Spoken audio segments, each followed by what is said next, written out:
चलिए जो 5.2 का क्वेश्चन नंबर 13 करते हैं जल्दी से। कहता है कि how many 3 digit numbers are divisible by 7। हैं, कुछ दिया ही नहीं हुआ यार, ये तो क्या करें। दोबारा पढ़ते हैं। कह रहा है 3 डिजिट के नंबर ढूंढने हैं आपको। 3 डिजिट के नंबर कौन से होते हैं? 100, 101, 102, 103, ऐसे चलते जाएंगे। ऐसे कितने 3 डिजिट के नंबर्स हैं जो कि 7 के टेबल में आते हों? ठीक है, आप कहोगे एक भी नहीं आता, क्योंकि आपने तो 7 10 ही पढ़ा हुआ है सिर्फ, है ना। 7 10 70 10 तक पढ़ते हो, बट टेबल तो बेटा आगे चलते रहेंगे। ये मत सोचना 7 का टेबल तो 10 तक ही होता है, 70 आएगा। ठीक है, ये बेवकूफ़ी मत करना। तो क्वेश्चन क्या कह रहा है कि 3 डिजिट के ऐसे कितने नंबर होंगे जो 7 से डिवाइड हो जाएंगे। अब ये कैसे करें यार? देखो, 3 डिजिट का सबसे स्मॉलेस्ट नंबर कौन सा होता है? जैसे मैंने लिखा 99, 98, फिर 99 और फिर कौन सा होता है? 100, शतक। तो ये सबसे छोटा 3 डिजिट का नंबर है। अब चेक करना है कि क्या ये 7 से डिवाइड होता है या नहीं होता। कैसे चेक करूं? डिवाइड डाला, यहाँ 100 लिखा और 7 से डिवाइड करना चालू किया। तो ध्यान सुनते रहना। 7 1 ज़ा 7, 3 बचा और यहाँ 0 बच गया। फिर 4 पे आएगा 28। ठीक है, 7 4 ज़ा 28, यानी कि 2 बच गया। इसका मतलब समझो क्या होता है। 2 रिमाइंडर बच गया, इसका मतलब क्या है? इसका मतलब है कि 100 7 से डिवाइड नहीं होता, 2 रिमाइंडर छोड़ देता है, 2 रिमाइंडर छोड़ देता है। अगर 100 2 कम होता, 100 2 कम होता है यानी कि 98 होता है। ये 2 कहाँ से आ रहा है? यहाँ से, रिमाइंडर से। ध्यान सुनते रहो। अगर 100 2 कम होता, मतलब 100 से 2 कम कर देते आप, क्योंकि रिमाइंडर 2 बच रहा है। 100 में से आप 2 कम कर देते। 100 में से 2 कम करने का मतलब क्या है? 100 में से 2 कम करने का मतलब है 98, यानी कि ये 98 नंबर जो है वो डिविजिबल होगा 7 से। ये नंबर 7 से डिविजिबल होगा। बट क्या ये 3 डिजिट नंबर है? नहीं। तो अब आप क्या करो, आपको निकालना है 3 डिजिट का नंबर। तो 98 में 7 प्लस कर दो, 98 में 7 प्लस कर दो। तो 98 में 7 प्लस करोगे तो कितना आएगा? 105, यानी कि पहला हमारा AP का नंबर है 105। अगला क्या होगा? 7 और ऐड करो, क्योंकि 7 का टेबल चाहिए आपको। तो 112, अगला 119, अगला डॉट डॉट डॉट। अब एंड का नंबर क्या होगा यार? एंड का नंबर क्या होगा? एंड का भी निकाल लें। कैसे निकालें यार एंड का? तो पहले स्टार्टिंग का नंबर समझ आ गया। मैंने सोचा कि 3 डिजिट का नंबर क्या होता है? मिनिमम 100। मैंने 7 से डिवाइड किया, रिमाइंडर जो आया, मतलब कि ये 100 जो है वो 7 से पूरी तरह डिविजिबल नहीं है। तो मैंने क्या किया, 100 में से जो रिमाइंडर आया उसको सब्ट्रैक्ट कर दिया, 98 आ गया। 98 तो 2 डिजिट का था, उसमें मैंने 7 ऐड कर दिया, तो 3 डिजिट का पहला नंबर आ गया जो कि 7 से डिविजिबल मार खा लेगा। ठीक है, डिविजिबल हो जाएगा। अब नेक्स्ट स्टेप, जैसे ही ये आ जाएगा ना, अगले 2-3 सम आपको आ जाएंगे फिर। ठीक है, और फिर थर्ड एक्सरसाइज में भी हैं ऐसे सम। तो 3 डिजिट का सबसे बड़ा नंबर कौन सा है? 3 डिजिट का सबसे मैक्सिमम नंबर क्या है? तो आंसर है 9 9 9। इससे बड़ा तो कोई नंबर नहीं है 3 डिजिट का। 1000 आ जाएगा इसके बाद। तो 1000 तो 4 डिजिट का होता है, और 9 और 8 इससे छोटा होता है। तो सबसे बड़ा नंबर ये है। अब आपको क्या करो, 7 से डिवाइड कर दो। 7 1 ज़ा 7 बच गया, मतलब 7 आ गया। तो यहाँ पे आएगा 2 और 9। अब यहाँ पे कितना आएगा? 7 4 ज़ा 28, 28 काटा तो कितना बचा? 1 और 9। अब यहाँ पे कितना आएगा 2 पे? तो कितना आएगा? 14। 19 में से 14 गए, 5 बच गया, यानी कि 994 तो 7 से डिवाइड नहीं होता। कैसे पता? अरे रिमाइंडर बच गया ना बाबू, जीरो थोड़ी आया। तो अगर रिमाइंडर बच गया यानी कि डिवाइड नहीं होता, तो फिर कौन सा डिवाइड होगा? 99 वो 5 अगर रिमाइंडर बच गया यानी कि 5 ज़्यादा है हमारे पास। यहाँ पे 2 बच गया था यानी कि 2 ज़्यादा था। ऐसे यहाँ पे 5 बच गया तो 5 ज़्यादा है हमारे पास। 999 डिविजिबल नहीं होता, तो 999 में से 5 माइनस कर दो, तो 994 आपका आखिरी नंबर है। बस जैसे ही मिल गया, क्वेश्चन ख़त्म। क्वेश्चन ख़त्म है बस, और कुछ नहीं करना ज़िंदगी में, बस ये ख़त्म। ठीक है, ख़त्म हो गया ये। अब आपको लास्ट चीज़ करनी है, फॉर्मूला में वैल्यू डंप करनी है। an is equals to a plus n minus 1 into D. an कितना है? आखिरी टर्म कौन सी है? ये दी। a क्या है? पहली टर्म।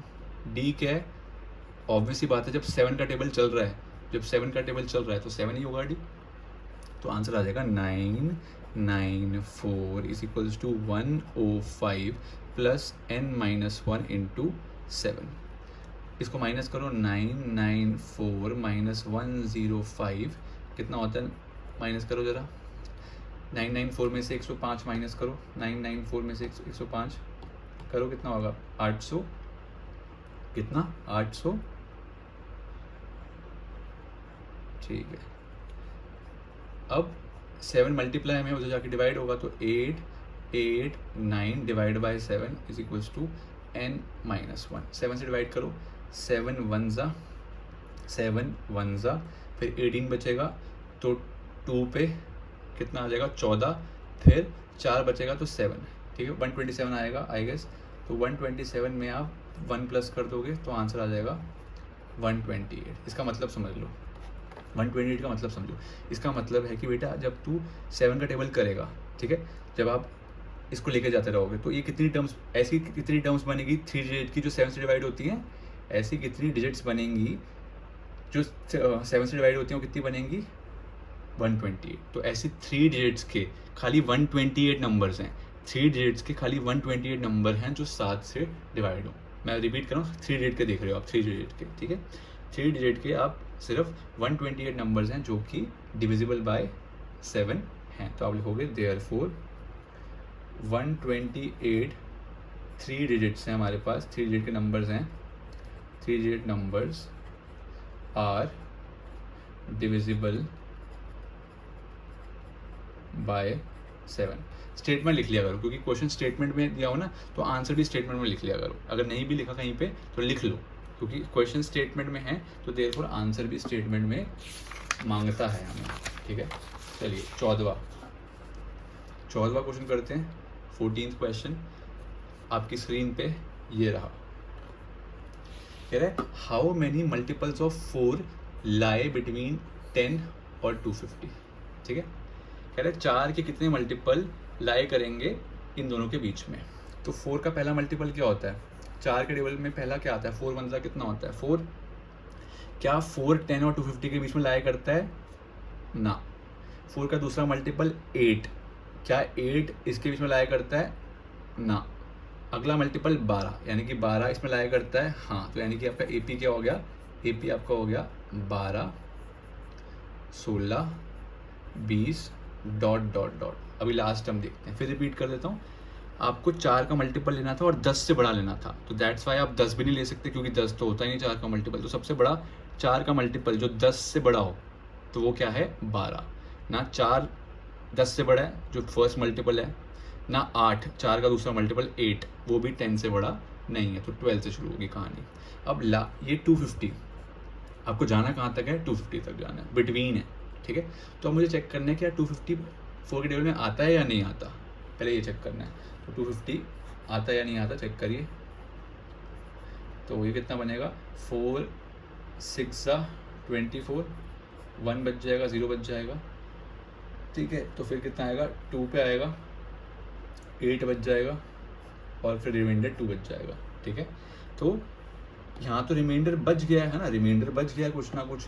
अब क्या करें, इसका मतलब क्या है कि 250 4 के टेबल में नहीं आता, 250 4 के टेबल में नहीं आता। तो फिर कौन आता है, जो 2 रिमाइंडर बच रहा है उसमें उसको सब्ट्रैक्ट कर दो 250 में से, 250 में से 2 को सब्ट्रैक्ट कर दो, कितना बचेगा 248, यानी कि 248 नंबर 4 के टेबल में आता है।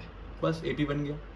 जैसे AP बन गया आपको ये निकालना है कि कितने नंबर्स हैं, how many numbers, how many multiples. तो n निकालना है आपको, an is equals to a n-1 into D. an की वैल्यू कितनी है 2 4 8, a की वैल्यू कितनी है 12 प्लस n तो आपको निकालना है, और d की वैल्यू कितनी है 4 कैसे है, पहली बात तो ये 4 का मल्टीपल ही है, और दूसरी बात डिफरेंस निकाल के भी देख लो। अभी पहले 12 उधर जाएगा, 4 उधर नहीं जा सकता, पहले 4 उधर नहीं जा सकता, याद रख लो, ये तो 76 पढ़ेंगे।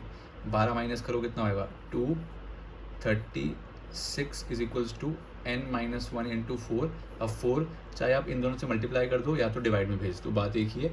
मैं ज़्यादातर डिवाइड में भेजता हूँ, इस बार मल्टीप्लाई करके भी दिखा देता हूँ ताकि बाई चांस किसी को दिक्कत हो रही हो। तो 4 इंटू n 4n, 4 इंटू 1 -4। अब -4 को लेके जाओगे प्लस जाएगा तो 240 is equals to 4n, 4n को डिवाइड करो 240 डिवाइड बाय 4 करो, n की वैल्यू आ जाएगी 2 से काटो 2, 2 से काटो 120, 2 से काटो 1 और 120 कब कटता है 60 पे, तो n की वैल्यू कितनी है 60, यानी कि 10 से 250 के बीच में, 10 से 250 के बीच में कितने नंबर हैं जो डिविजिबल हो जाते हैं 4 से 60, ठीक है। तो देयर आर 60 मल्टीपल्स, हमेशा स्टेटमेंट वाले क्वेश्चन में आंसर स्टेटमेंट में आप दोगे, अगर आपने नहीं भी लिखा पीछे तो लिखो, ठीक है, बिटवीन। और ये इस चैप्टर के लिए नहीं है, सिर्फ आप सोचो सिर्फ इस चैप्टर के लिए ना, किसी भी चैप्टर में अगर क्वेश्चन स्टेटमेंट में हो तो आंसर भी स्टेटमेंट में देना ज़रूरी है, वरना हाफ मार्क आपका कुर्बान हो सकता है बेटा, ठीक है, तो कुर्बान मत करना उसको। चलो अब जल्दी से क्वेश्चन नंबर 15 देख लेते हैं। कह रहा है for what value of n की क्या वैल्यू हो ताकि for what value of n are the nth term of these two AP are बराबर, मतलब दोनों की nth टर्म निकालनी है और दोनों बराबर आनी चाहिए, दोनों की nth टर्म क्या आनी चाहिए, बराबर आनी चाहिए, आपको ऐसी n की वैल्यू ढूंढनी है। मतलब एक बार देखते हैं, इसकी nth टर्म निकालो, 63 प्लस 65 67 डॉट डॉट डॉट, इसका a क्या होएगा 63, d क्या होएगा 65 में से 63 गया, दुक्का बच गया, तो an की अगर आप वैल्यू निकालोगे तो क्या आएगी a n minus one into D, a की वैल्यू कितनी है 63 और n माइनस वन नहीं जाएगा क्योंकि d n की वैल्यू पता ही नहीं है, और d 2 हो गया। इसका मतलब क्या है कि इसकी an का वैल्यू कितनी आ रही है, ये आ रही है। ऐसे दूसरा निकालो 3 10 17 डॉट डॉट डॉट, तो an is equals to a plus n minus one into D, D कितना आएगा 10 माइनस 3 7। अब क्वेश्चन में दोबारा पढ़ते हैं, क्वेश्चन में कह रहा है for what value of n की क्या वैल्यू हो ताकि दोनों की nth टर्म इक्वल हो जाए, दोनों की nth टर्म क्या हो जाए, इक्वल हो जाए, मतलब इस ये an और ये जो an है, जो दोनों की nth टर्म है वो क्या करनी है आपको, इक्वल। फिर रिपीट, कह रहा है n की क्या वैल्यू हो, n की क्या वैल्यू रखें ताकि nth टर्म इन दोनों APs की क्या हो जाए, इक्वल हो जाए।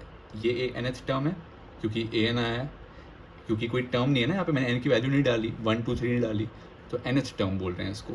यहाँ पे भी n की वैल्यू कुछ डाली नहीं, 4 कुछ डालता तो 4 टर्म 5 टर्म 6 टर्म बोलते हैं, वैसे ही n डाला है तो nth टर्म बोलेंगे ऑब्वियस। अब वो दोनों को क्या करवाना चाहता है, इक्वल करवाना चाहता है, तो मैं क्या करूँगा अकॉर्डिंग टू क्वेश्चन, क्या है अकॉर्डिंग टू क्वेश्चन, दोनों का n बराबर है, यानी कि 63 plus n minus one into two किसके बराबर है, 3 plus n minus one into 7 इसके बराबर है, क्योंकि दोनों का nth टर्म बराबर है। तो सॉल्व करो, 63 plus 2 into n 2n minus 2 is equals to 3 plus 7n minus 7। अब आपको क्या करना होता है, जैसे भी ऐसे क्वेश्चन आ जाए जब भी, तो आपको क्या करना होता है पता है आपको, n वाली टर्म्स को एक तरफ ले आओ और जो नॉन n वाली टर्म है उसको एक तरफ रहने दो, ठीक है। तो कैसे करेंगे, 2n को इधर ही रहने दो, 2n को 2n रहने दो, इस n को अपने पास बुला लो, आजा आजा, ठीक है, आ गया, -7 हो जाएगा, कैसे, +7 है उधर जाके -7, 3 इधर ही था इधर रहने दिया, 7 -7 इधर ही था इधर रहने दिया, 63 को बेटा उधर ले जा और प्लस को माइनस का 2 उधर ले जा। किसी बच्चे के दिमाग में आएगा सर इतना घुमा फिरा के कर रहे हो आप, क्या 63 में से 2 माइनस नहीं कर सकते थे, कर सकते थे बेटा, कोई दिक्कत नहीं है, एक ही बात है। 7 में से 3 और 7 को माइनस नहीं कर सकते थे, कर सकते थे, कोई दिक्कत ही नहीं है, आंसर सेम आएगा। तो मैंने आंसर कितना आ रहा है, -5n इज इक्वल्स टू, अब इसमें बच्चे फंस जाते हैं, कोई सब नहीं, कोई फंसता है। तो देखो ये पॉजिटिव टर्म है, ये पॉजिटिव टर्म है ना, इसके आगे कौन सा साइन है, पॉजिटिव, ये मत देखना इसका साइन, सोचो ये इसका साइन है, इसका साइन इसके आगे होता है प्लस, इसका भी इसके आगे प्लस, 3 और 2 कितना होता है 5, और ये दोनों नेगेटिव हैं, ये भी नेगेटिव है, ये भी माइनस माइनस होता गया प्लस, तो -70 माइनस माइनस होगा प्लस, बट साइन तो माइनस का ही आएगा, तो -5n is equals to -65, minus से माइनस कट गया, n की वैल्यू आ गई है 13, कैसे, 65 को 5 से डिवाइड करोगे तो 13 आएगा, यानी कि इसकी 13th टर्म और इसकी 13th टर्म क्या होगी, इक्वल, ठीक है। इसकी 13 टर्म निकालोगे, इसकी 13 टर्म निकालोगे तो क्या आएगी, इक्वल आएगी। ठीक है, तो ये क्वेश्चन था। अगेन ये एक थोड़ा डिफरेंट टाइप ऑफ क्वेश्चन है, तो आप इसको स्टार मार्क कर सकते हो कि जब भी आप प्रैक्टिस करो इसको भूलना मत।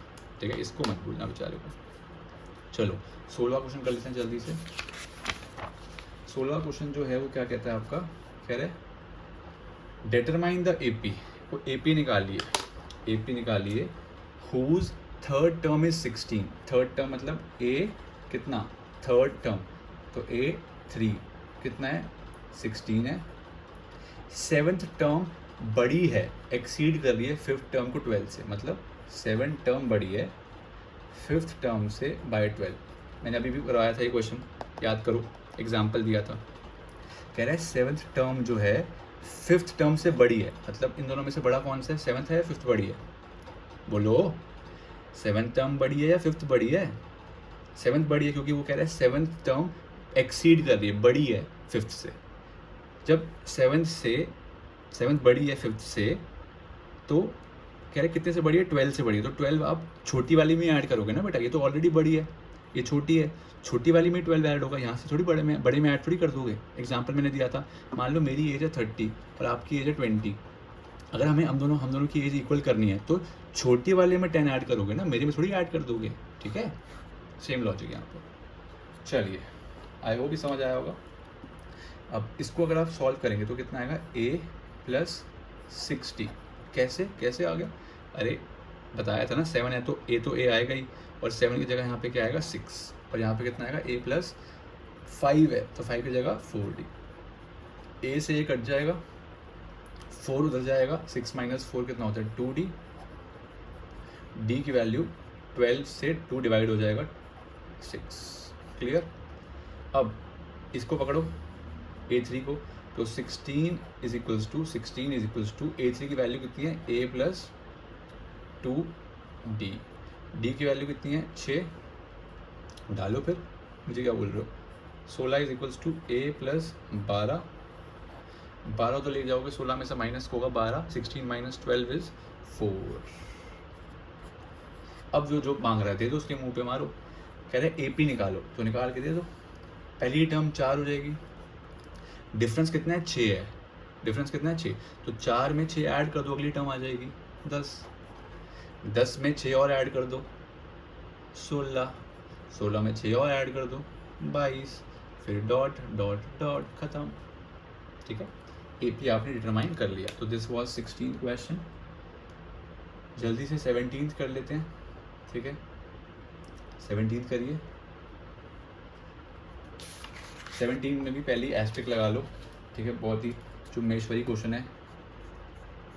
ठीक है, एस्ट्रिक लगा लो जल्दी से।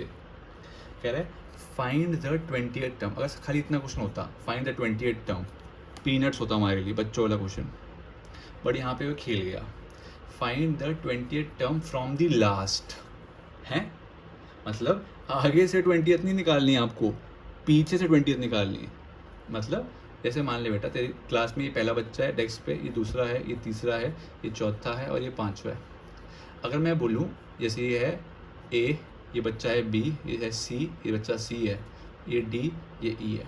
ठीक है, तो ये बच्चा जो C कह रहा हूँ, अगर मान लो बोलो फोर्थ बच्चा निकालो, फोर्थ बच्चा कौन है, आप यहाँ पे आप टीचर हो। ठीक है, ये फर्स्ट बच्चा, सेकंड, थर्ड, फोर्थ। अगर बोलो फोर्थ बच्चा निकालो तो कौन सा होगा, first, second, third, fourth, fourth D होगा।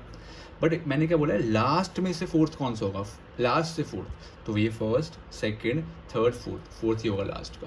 तो यही क्वेश्चन में पूछ रहा है वो, लास्ट में से फोर्थ 20th पूछ रहा है। ठीक है, लास्ट में से। तो इसका देखो, इसके क्वेश्चन के ना 2-3 लॉजिक होते हैं, बट मुझे सबसे सिंपल लॉजिक जो लगता है मैं बताता हूँ। ठीक है, लॉजिकली देखना, सबसे सिंपलेस्ट लॉजिक है 3, 8, 13 और ये 253 है। अब इस AP का डिफरेंस आपको 5 दिख रहा है, सबको दिख रहा है 5 है ना, गैप 5 है, तो यानी कि 253 से पहले कोई कौन सी टर्म आती होगी, 248 आती होगी। अरे यार 5 गैप है, तो 3, 8, 13 dot dot dot, last term 253 है, तो उससे पहली वाली क्या होगी, माइनस कर दोगे 5, 248 आ जाएगी। इसके आगे वाली नहीं निकालनी, तो प्लस कर दो 5। मैं बोल रहा हूँ इसके आगे वाली टर्म नहीं निकालनी। क्यों? क्योंकि मुझे तो पीछे वाली चाहिए, तो आगे वाली निकालनी होती तो +5 करता मैं, पर अगर मुझे पीछे वाली निकालनी तो -5 करूँगा ऑब्वियस। ठीक है, तो ये लास्ट लूज का चक्कर मुझे नहीं आता भाई, लास्ट लूज का क्या कह रहा है मुझे नहीं समझ आ रहा। मुझे इतना समझ आ रहा है कि पीछे से बीसी टर्म पूछ रहा है, तो मैं क्या करूँगा, ये ए पी अभी ऐसा है, ठीक है, ये इसका हेड है ए पी का, स्टार्टिंग पॉइंट है, और ये एंडिंग पॉइंट है, और वो पीछे से पूछ रहा है बीसी, तो मैं क्या करूँगा, ए पी को ही रिवर्स कर दूँगा। नहीं समझ आया? फिर से वो पूछ रहा है पीछे से बीसवीं टर्म, पीछे से बीसवीं टर्म, तो मुझे पीछे का कोई रास्ता नहीं पता, पीछे नहीं पता मुझे। मैं क्या कर रहा हूँ, 3 यहाँ था, ये पेन की टिप है और ये एंड है, तो मैं क्या कर रहा हूँ, ए पी को ही रिवर्स कर रहा हूँ। तो मतलब मैं रिवर्स कर रहा हूँ ए पी को, तो क्या आएगा reverse A P, 253, 248, dot dot dot 1383। Reverse क्यों किया ए पी को? सुन बेटा, वो कह रहा था ना पीछे से 20वीं टर्म निकालो, मैं पीछे से क्यों निकालूँ, मैं इसको इस पीछे वाले को ही फर्स्ट मान लेता हूँ, मैं इस बच्चे को ही फर्स्ट मान लेता हूँ, क्या दिक्कत है, पीछे से कैसे निकालूंगा, मैं इसी को फर्स्ट मान लेता हूँ। फर्स्ट मानने के लिए मैंने क्या किया, उल्टा कर दिया, और क्या। अब मैं यहाँ से 20वीं टर्म निकाल के मुंह पे मारूंगा उसके। नहीं समझ आया? फिर देखो क्वेश्चन की दिक्कत क्या है कि लास्ट में से मांग रहा है, मतलब यहाँ से 20वीं टर्म मांग रहा होता बच्चों वाला क्वेश्चन था, अब वो कह रहा है पीछे से 20वीं टर्म बताओ। तो मैंने क्या दिमाग लगाया, जब वो मांग ही पीछे से रहा है तो मैं इसी को पहला मांग लेता हूँ, इसी को दूसरा मांग लूँगा, ऐसी 20वां टर्म निकाल के दे दूंगा उसको। तो मैंने इसको पहला टर्म मानने के लिए क्या किया, ए पी को रिवर्स कर दिया, और मैं अब 20th टर्म निकाल लूँगा, तो वो लास्ट से ही आएगी ऑटोमेटिकली, क्योंकि मैंने लास्ट को फर्स्ट मान लिया, बस यही लॉजिक है।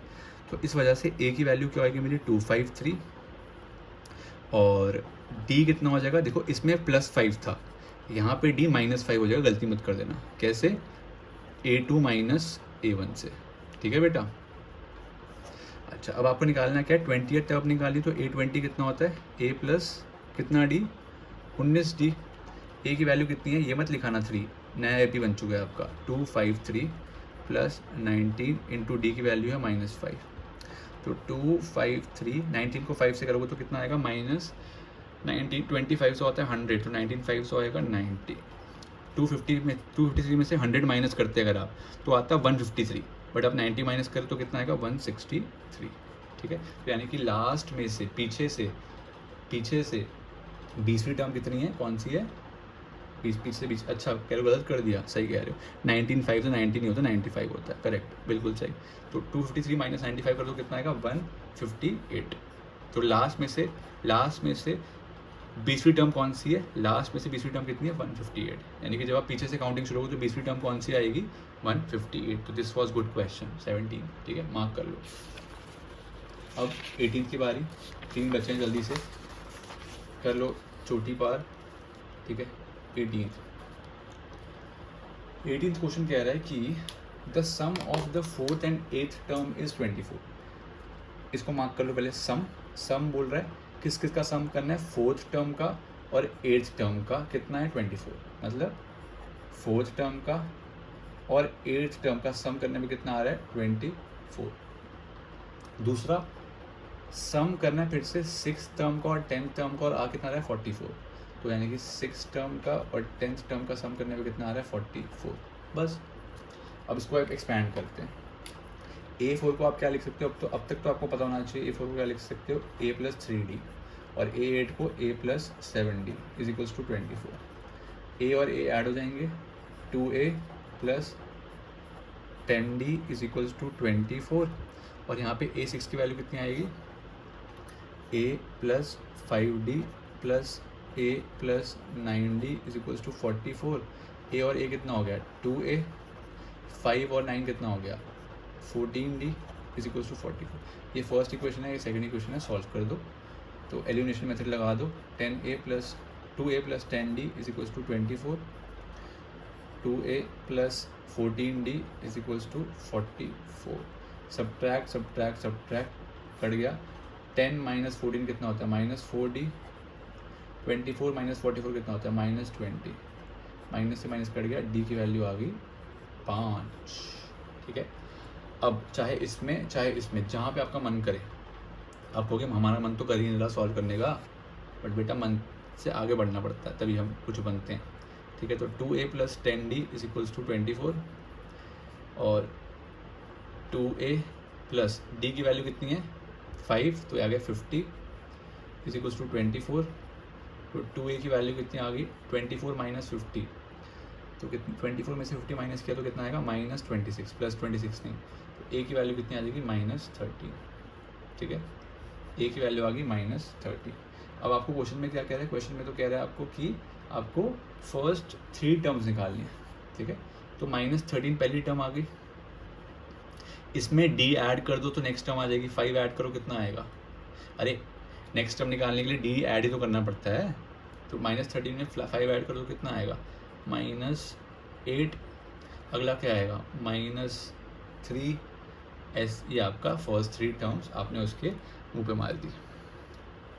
अगला चलो 19 पे आ गए।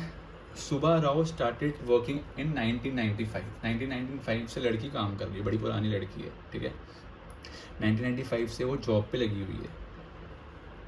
Eight an annual salary of 5,000 रुपया उसको कम मिलता है, मतलब 1995 में उसकी सैलरी कितनी थी 5,000, ठीक है। उसको इंक्रीमेंट मिलता है, इंक्रीमेंट मतलब हर साल उसके पैसे तनख्वाह बढ़ती जाती है। कितने से बढ़ती है 200 रुपये बढ़ती है हर साल, 200 रुपये बढ़ती है हर साल, मतलब कि 1996 में कितनी सैलरी होगी उसकी 52। जब हम पैदा भी नहीं हुए थे इसकी लड़की की सैलरी 5,000 थी, देख लो, पढ़ लो तुम भी। 1997 में उसकी सैलरी कितनी होगी 5,400। ऐसी चलती जाएगी, बढ़ती जाएगी और एक time in which year did his income was, अच्छा लड़का है ये तो, ओहो ठीक है, 7,000, मतलब इसकी जो इनकम है 7,000 कब पहुंच जाएगी आपसे पूछ रहा है, ठीक है। कितने सालों बाद इसकी इनकम 7,000 हो जाएगी, मतलब स्टार्टिंग इनकम कितनी थी 5,000, नेक्स्ट साल की 5,200, नेक्स्ट साल की 5,400, ऐसे बढ़ती गई सैलरी और एक टाइम ऐसा आया कि 7,000 सैलरी होगी। कह रहा है कितने साल बीत गए 7,000 करने में, तो ये ए है। डी कितना आएगा आपका 200, क्योंकि क्वेश्चन में भी दे रखा है और आप सब्ट्रैक्ट भी करके कर सकते हो, और ये है लास्ट टर्म ए एन। बस फॉर्मूला चिपकाओ आंसर पाओ, फॉर्मूला चिपकाओ आंसर पाओ। तो 7,000 इज इक्वल्स टू ए की value 5,000 plus n-1 into D की वैल्यू 200, ठीक है। ये 7,000 में से 5,000 माइनस करो कितना आएगा 2,000 is equals to n-1 into 200। अभी मल्टीप्लाई में है, उधर जाके प्लस मत बोल देना, डिवाइड 2,000 डिवाइड बाय 200, 2 0 से 2 0 गए, 2 1 जा 2 10 जा, आंसर आ गया 10 इज इक्वल्स टू n-1, -1 उधर जाएगा तो +1, तो n की वैल्यू 11 आ गई, मतलब 11 साल लगेंगे सुबह को 7,000 पहुँचने में, ठीक है। तो लिखेंगे आप therefore in 11th year his salary will be 7,000, ठीक है। 19 हो गया। अगला, अच्छा मान लो इसको मैं एक्सटेंड कर रहा हूँ, ये क्वेश्चन खत्म हो गया, मैं रिपीट कर रहा हूँ, दिस क्वेश्चन इज कंप्लीट, खत्म है ये। बट मान लो वो पूछे कौन से साल में हुआ, कौन से साल में, कौन सा साल, कौन सा ईयर में हुआ, तो ईयर क्या बोलोगे।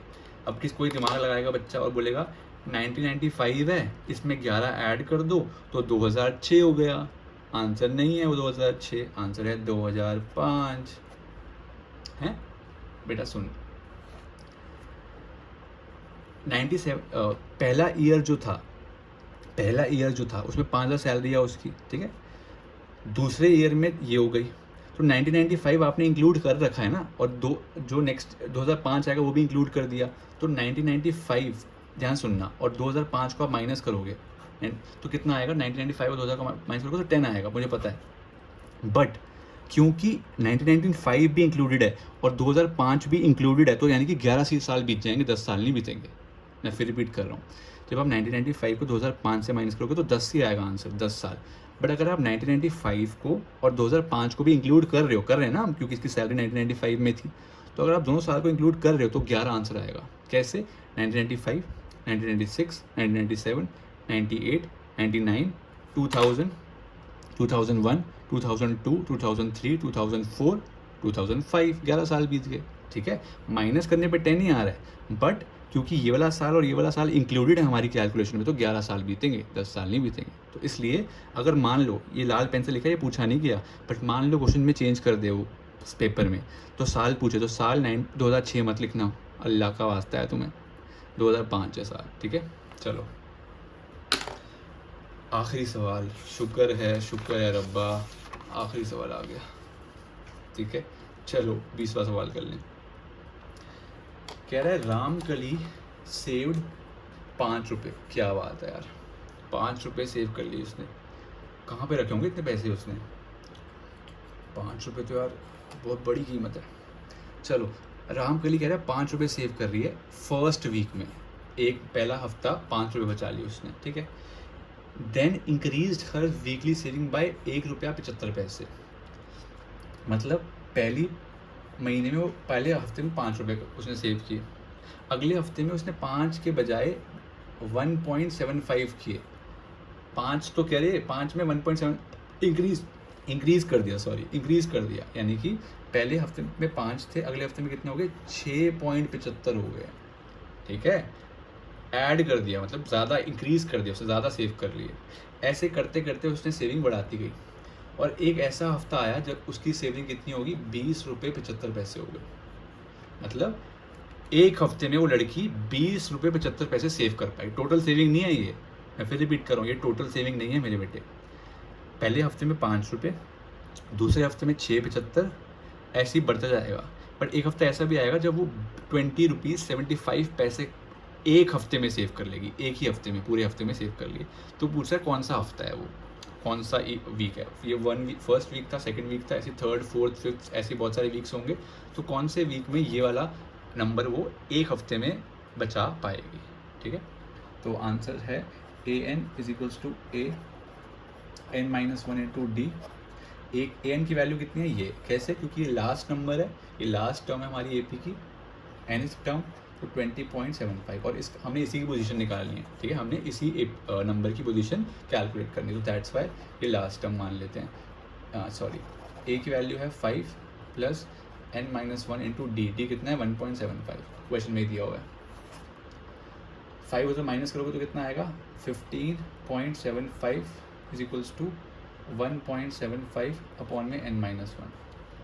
अब डिवाइड करने में थोड़ी बच्चों को दिक्कत आती है, तो मैं डिवाइड कर देता हूँ। 15.75 अपॉन 1.75 = N-1। 2 डेसिमल शिफ्ट हुए, नीचे आ जाएगा 2 0 100। यहाँ पे 2 डेसिमल शिफ्ट हुआ तो ऊपर आ जाएगा 100, 100 से 100 गया, तो आंसर कितना आ रहा है? 1575 अपॉन में 175 = N-1। अब कैलकुलेट करो इसको, 1575 अपॉन में 175 = N-1। 5 से कटेगा 3 बचेगा, फिर 1 बचेगा, फिर 5 बचेगा, यहाँ पे 3 बचेगा, फिर 5 बचेगा, फिर 5 से काटो, ये बचेगा 6, और फिर बचेगा 3, ये बचेगा 7, 7 1 ज़ा 7 9 ज़ा, तो आंसर आ गया 9, -1 था तो +1 हुआ, तो 10, यानी कि 10th वीक में वो लड़की या लड़का हर है, तो लड़की 20.75 रुपीज़ जमा कर लेगी एक ही हफ्ते में। तो आप स्टेटमेंट में लिखोगे कि hence in 10th week her weekly saving would be ₹20.75, ठीक है। तो this completes our exercise 5.2 end, ठीक है। इसके बाद आप 5.3 देखिए, बट इससे पहले ज़रूर से एग्जाम्पल्स मत पहले कर लो, एग्जाम्पल करना मत भूलना, पहले थोड़ा रेस्ट लेके एग्जाम्पल्स करो, फिर ही प्रोसीड करना, क्योंकि इसमें नया फॉर्मूला लिखेंगे हम सम का, ठीक है।